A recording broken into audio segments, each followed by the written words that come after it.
పేరు నాగలక్ష్మి. నాగలక్ష్మి ఏం చేస్తుంటారు? మేము ఇండ్లలో పని చేస్తాం. ఇళ్ళలో పని చేస్తారు. హ్మ్. ఏంటి ఇక్కడ దాదాపు ఒక 15, 20 ఇళ్ళు కూల్చేశారని నిన్న సమాచారం అందింది మాకు. ఏంది పరిస్థితి ఇక్కడ? ఇక్కడ కూల్చిర్రు సార్. మేమేం పనికెళ్తాము. ఇంటికాడ ఉండము. పిల్లలున్నారు కొంచెం తొందరగా కొన్ని గిన్నెలు బయట పెట్టేసిర్రు. హ్మ్. వచ్చిర్రు చాలా మంది వరకు వచ్చిర్రంట. హ్మ్. ఇక అన్నీ కూలగొట్టిపోయిర్రు. అప్పటికప్పటికే మేమేం పిల్లలు చిన్న చిన్న పిల్లలున్నారు. హ్మ్. ఆ పిల్లల్ని పెట్టుకొని ఏడ కూర్చోవాలో మాకు తెలియలేదు. హ్మ్. ఇట్లా ఇట్లా చేసి పోయేసిర్రు. మాకు తెలియదు. ఎందుకు దాని గురించి చేసిర్రో కూడా తెలుస్తలేదు. హ్మ్. ఇక మేమేం బతకడానికి ఉన్నోళ్ళమే. మాకేం ఆస్తి లేదు, అంతస్తు లేవు. ఉన్నవి ఇవే.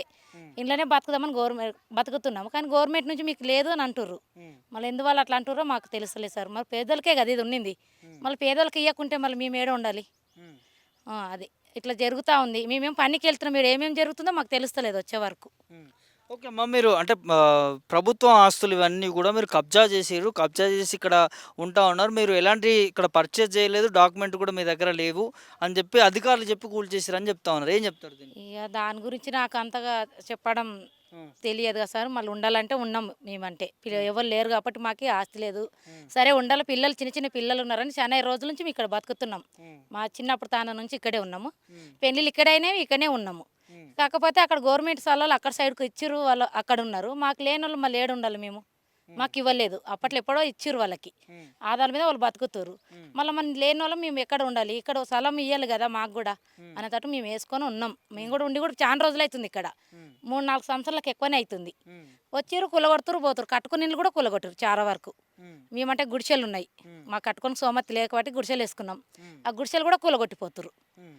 ఇక ఇక్కడనేమో ఇక్కడ ఇట్లా ఉంది ఈ పరిస్థితి. సో మరి అంటే డబుల్ బెడ్‌రూమ్ గాని వీటికి అప్లై చేసుకోవట్లేరా? మీరు రావట్లే? చేసినాం సార్. అవి కూడా రాలే మాకు. హ్మ్. కేసీఆర్ పోయినాక ఈయన వచ్చినాక కూడా మాకు ఈ ఏరియాలకు ఎవరికి రాలే. హ్మ్. ఇక్కడ సైడ్ ఉన్న వాళ్ళకి ఇందిరమ్మ ఇల్లు ఇస్తా అన్నాడు. ఇందిరమ్మ ఇల్లు ఇస్తా అంటే కూడా రాసినాం. హ్మ్. ఇంతవరకు ఇండ్లు రాలేదు. కూపన్ కార్డు లేని వాళ్ళకి కూడా ఇస్తామన్నారు. అవి కూడా రాలేదు. హ్మ్. మళ్ళీ ఎప్పుడు వస్తావో మళ్ళీ ఏమో మొన్న వచ్చిర్రు, చూసిర్రు, పొయ్యిర్రు, సంతకాలు పెట్టుండి అన్నారు. మళ్ళీ చేసినాం కానీ ఇంతవరకు మాకేది తెలియదు. హ్మ్. రాలేవు. హ్మ్. చిన్న చిన్న పిల్లల్ని పెట్టుకుని ఉన్నాం. మాకు ఆధార్ కార్డు, కూపన్ కార్డు కూడా లేవు మాకు. హ్మ్. చాలా వరకు లేవు. ఎందుకు ఇక్కడ లేవు ఆధార్ కార్డులు? ఆధార్ కార్డు ఉన్నాయి, కూపన్ కార్డు లేవు కదా. రేషన్ కార్డువి లేవు. హ్మ్. రేషన్ కార్డులకు కూడా అప్లై చేసినాము. సో అవి కూడా మీదంతా రాలేదు. ఎక్కడ ప్రాపరు ఇక్కడేనా? ఇక్కడే మొత్తము మా అమ్మోళ్ళది ఇక్కడే, మా అత్త మామూలది ఇక్కడే. హ్మ్. అందరు ఇక్కడే ఉన్నాము. ఇక్కడనే పెళ్ళిళ్ళు చేసుకున్నాం. ఇక్కడే ఉన్నాం ఇక్కడ. హ్మ్. మాకు ఏరే ఊరిది కూడా మాకు ఎక్కడ స్థలాలు కూడా లేవు. హ్మ్. మేము చిన్నప్పటి నుంచి ఇక్కడే బతికినాం. ఇక్కడే ఉన్నాం. హ్మ్.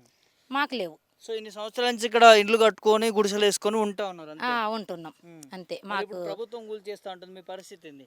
మళ్ళీ ఇక ఏమో ఆ పరిస్థితి ఇక వాళ్ళే చెప్పాలి సార్. ఇక మేమేమి చెప్పలేము. హ్మ్. లేనోళ్ళంటే మేము ఎక్కడ కట్టుకోనికి మాకు స్థలాలు కూడా లేవు. హ్మ్. సరే ఎక్కడన్నా తాత ముత్తాతలు ఉన్నాయి స్థలాలంటే పోయి కట్టుకుంటాం. మాకు ఎక్కడి నుంచి లేవు. మేము ఇక్కడే చేసుకొని తింటున్నాం. హ్మ్. ఇక్కడే ఉన్నాం. హ్మ్. మాకు చిన్నప్పుడు సంది ఇక్కడే తెలుసు. ఏ ఊరు కూడా మాకు తెలియదు. హ్మ్. ఇది రేవంత్ రెడ్డికి ఏం చెప్తామమ్మా? మరి ఇప్పుడు హైడ్రా పేరుతోని ఈ కబ్జాలు చేసిన కూలగొడతా ఉన్నారు. సో పేదలను కూడా ఆలోచిస్తారు. పేదోళ్ళకే ఇస్తాను అన్నాడు కదా సార్. హ్మ్. ఇంతకుముందు ఇప్పుడు ఇందిరమ్మ ఇండ్లు కూడా ఇప్పుడు ఆయన వచ్చినాక కూడా ఇస్తామన్నారు కదా. హ్మ్. మళ్ళీ ఇంతవరకు మాకు ఎక్కడ కూడా చూపించలేదు. హ్మ్. సరే ఇక్కడ ఉందామని ఇక్కడ వేసుకుని కూడా ఇవి కూడా కూలగొడుతురు. మరి మరి దానికి ఆయన ఏం చెప్తాడో వాళ్ళకే తెలియాలి. హ్మ్. ఓట్లకు అప్పుడప్పుడే వస్తారు. హ్మ్. ఓట్లు వేయించుకుంటారు. మీకు అవి ఇస్తాం ఇవి ఇస్తాం అంటారు. హ్మ్. మాకు ఇంతవరకు ఏది లేదు ఇక్కడ. హ్మ్. ఈ ఏరియాకి ఏం రాలేదు కూడా. హ్మ్. మళ్ళీ ఏం ఏం చెప్తారో ఆయన వాళ్ళకే తెలియాలి. ఇంకా పేదోళ్ళు మేమైతే మేము ఎక్కడ పోనీకి లేదు. మాకు శాంతి ఇక్కడే పని చేసుకుంటున్నాము. హ్మ్. మాకు ఇక్కడే పెళ్ళిళ్ళైనా ఇక్కడే మా పిల్లలు ఉన్నారు. హ్మ్. మేము ఇక్కడే ఉన్నాం. మరి పేదల ప్రభుత్వం అంటుండు. మరి మీలాంటి పేదలను ఎందుకు పట్టించుకోవట్లేదు? ఎందుకు పట్టించుకోవట్లేదు ఇక వాళ్ళకే తెలియాలి సార్. మరి ఓట్లు వేసినప్పుడు వస్తారు, హ్మ్. వేయించుకుంటారు. తర్వాతనేమో ఇంకా ఏం చెప్పట్లేరు. హ్మ్. ఇక ఇది ఇక్కడ ఎవరైనా ఇక్కడ కలిసారమ్మ ఇక్కడ ఎవరైనా లీడర్ గాని ఎవరైనా వచ్చారా ఇంతవరకు? ఇక్కడ కూలగొట్టేటప్పటికి ఎవ్వరికి రారు. హ్మ్. ఆ కూలగొట్టక ముందైనా కూడా ఎవరు రారు. ఇట్లా కూలగొట్టి పోయిరని చెప్పినా కూడా రారు, మాట్లాడరు. హ్మ్. గవర్నమెంట్ది అంటారు. కానీ గవర్నమెంట్ వాళ్ళు వచ్చి కూలగొడితే మళ్ళీ పేదోళ్ళు ఎక్కడ పోవాలి? గవర్నమెంట్ నుంచే కదా మాకు పేదోళ్ళకి రావాలి. హ్మ్. మళ్ళీ పేదోళ్ళకి ఇస్తలేరు. హ్మ్. మళ్ళీ గవర్నమెంట్ స్థలాలు అంటారు. మళ్ళీ గవర్నమెంట్కి స్థలాలు పేదోళ్ళకి కాకుంటే ఇంకెవరికి ఇస్తారు? మాకు ఇవ్వాలి కదా, పేదోళ్ళకి ఇవ్వాలి. హ్మ్. పేదోళ్ళకి ఇస్తలేరు. హ్మ్. మళ్ళీ పొయ్యేమో పేదోళ్ళదే ఇది వాళ్ళకి ఇస్తాము, గవర్నమెంట్ది ఇది పేదల అంటారు. ప్రభుత్వము అని అంటారు చెప్తారు. అని చెప్తారు. కానీ మాకు ఇస్తలేరు స్థలాలు. అంటే మాటల వరకు అనిపిస్తుంది ప్రభుత్వం చేతలు. ఇక అంతే అనిపిస్తుంది. ఇప్పటికైతే ఇక్కడైతే మాకు రాలేదు. చాలా సార్లు చెప్పినాం మేము హ్మ్. ఉన్నోళ్ళకి. అప్పుడు ఎప్పుడో ఇచ్చిన స్థలాలతోటి వాళ్ళు బతుకుతారు. మాకు లేని వాళ్ళకి పోనీ 6 ఇస్తలేరు. గ్యారెంటీలైనా వస్తున్నాయమ్మా మరి రేవంత్ రెడ్డి ఇచ్చేటి? ఏవి వస్తలేవు. హ్మ్. అది రేషన్ ఇది ఏది గ్యాస్ 500కి అన్నారు. అది రావట్లే. హ్మ్. మళ్ళీ ఉచితంగా వాళ్ళకి 2,500 వేస్తామంటారు హ్మ్. ఆడపిల్లలకు, మహిళలకి. మహిళలకు. అవి కూడా రాలేవు. హ్మ్. ఏవి మాకు పడలే ఇంతవరకు. హ్మ్. ఏవి రాలే. ఓట్లప్పుడైతే ఓట్లు అప్పుడైతే వస్తారు, మేము ఇది చేస్తాం అది చేస్తాం అంటారు, గెలిపించుకుంటారు. మాకు ఏవి కూడా వేయలేదు, ఇక్కడ ఇయ్యలేదు. రోడ్డుని పడేసే పరిస్థితి. అంతే ఇక ఇప్పుడు అట్లనే అయింది. ఇప్పుడు కూలగొట్టిరు. ఇప్పుడు పిల్లలు చిన్న చిన్న పిల్లలు ఉన్నారు మాకు, స్కూల్కి పోయిర్రు. మళ్ళీ ఆ పిల్లల్ని పెట్టుకొని మేము ఎట్లా ఉండాలి ఎండలకి? ఇక్కడ కూడా మాకు ఇండ్లు కూడా లేవు, స్థలాలు ఉంటేనేమో ఆ ఇండ్లు ఉన్నాయి, ఇక్కడ ఉట్టిగేసుకున్నామంటే కూలగొట్టిపోతే ఆడపోయి ఉంటాం. ఇట్లా ఉంది ఇక్కడ పరిస్థితి. ఎంత 30-40 గజాలే ఉంటాయి కదా. సో అంతే గింతే సార్, ఇంతే ఉంది మాకు స్థలం. ఇక ఆ స్థలం కూడా వాళ్ళు ఇచ్చిన కాడికి కట్టుకుందామన్నా కూడా వాళ్ళు ఏమీ చెప్తలేరు. వచ్చి కూలగొట్టుతుర్రు వెళ్తుర్రు. ఇక్కడ ఇప్పటికీ 5-6 సార్లు అయిపోతుంది ఇట్లా కూలగొట్టడం, మేము కట్టుకోవడం. అట్లనే అవుతుంది ఇక్కడ ఈ ఏరియాలో. ఏం చెప్తారు రేవంత్ రెడ్డికి? ఏమి ఇక సారు ఏం చేస్తాడో, పేదోర్ గురించే మాట్లాడిండు. మరి పేదోళ్ళకి ఆ సారే ఇవ్వాలి.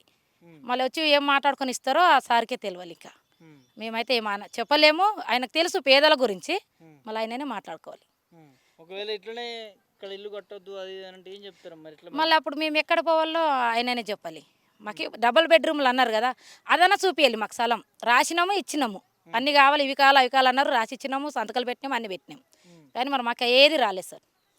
ఇప్పటికైతే మాకు ఏది రాలే ఈ ఏరియాకి.